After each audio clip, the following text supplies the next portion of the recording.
રસ્તાની વચ્ચોવચ્ચ જાણે કે ફિલ્મી સીન ચાલતો હોય એ રીતે પોલીસ અને ગેંગસ્ટર્સ વચ્ચે દ્રશ્યો સર્જાયા હતા।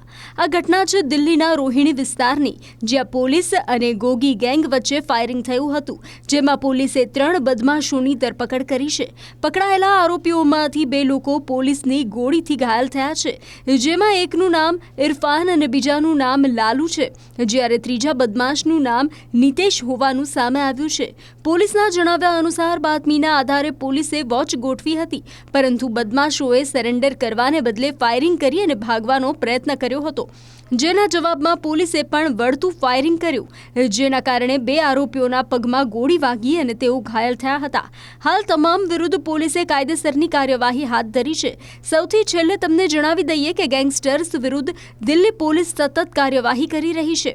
ઉત્તર પૂર્વીય દિલ્હી પોલીસે ગુનેગારો વિરુદ્ધ ઓપરેશન આઘાત ચલાવવામાં આવી રહ્યું છે, જે અંતર્ગત ઘણા આરોપીઓને પકડી પાડ્યા છે અને હજુ પણ કાર્યવાહી શરૂ છે।